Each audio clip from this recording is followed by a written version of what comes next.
আলাইকুম। এখন এক্স্যাক্টলি খুবই সকালবেলা, ফজরের পরের টাইম। এখন এক্স্যাক্টলি টাইম হলো 5টা বেজে 15 মিনিট। একটা জিনিস আপনাকে শেয়ার করতে চাই। আমি রাস্তা দিয়ে হাঁটতেছিলাম, দেখেন তো আমার আশেপাশে কেউ আছে? এই রোডে কেউ নেই। তারপরে এখানে কেউ আছে? এখানে কেউ নেই। এখানে কেউ আছে? এখানে কেউ নেই। তার মানে আমার চারিপাশটা একদম শুনশান, একদম নীরব।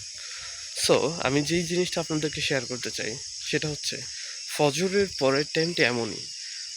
মনে করেন একজন ক্যান্ডিডেট যে ফজর থেকে পড়াশোনা করে, 5টা বাজে এখন, যে আলটিমেটলি 6টা থেকে পড়াশোনা করে, তার দিন শুরু হয় 6টায়।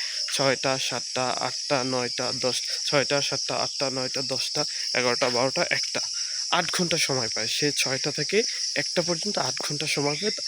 আর যেই ক্যান্ডিডেট সকালে ঘুম থেকে ওঠে 9টায় বা 10টায়, তার কিন্তু 9টায়, আমরা আলটিমেটলি 9টায় ধরি বা 8টায় ধরি, যেই ক্যান্ডিডেটের সকাল শুরু হয় 9টায়, সে সব কিছু ফ্রেশ হয়ে 10টায় শুরু করে, 10টা, 11টা, 12টা, 1টা, তার কিন্তু হলো 3 ঘন্টা। সে দিনের পেলেও 3 ঘন্টা, বা সকালের দুপুরে পেলেও 3 ঘন্টা। আর একজন ক্যান্ডিডেট যে একদম ফজর নামাজের পরে বা আলটিমেটলি একদম ভোরে উঠে পড়াশোনা শুরু করে, সে পেল 8 ঘন্টা। একজন পেল 3 ঘন্টা, একজন পেল 8 ঘন্টা। আচ্ছা বলুন তো, সে এই দুইজন ক্যান্ডিডেটই যদি প্রপারলি তার পড়াশোনা বা প্রপারলি তার সময়টা কাজে লাগাতে চায়, কে বেশি এগিয়ে থাকবে? যে 3 ঘন্টা পেল সে, না যে 8 ঘন্টা পেল সে? বুঝছেন সময়ের বরকত কেন হয়?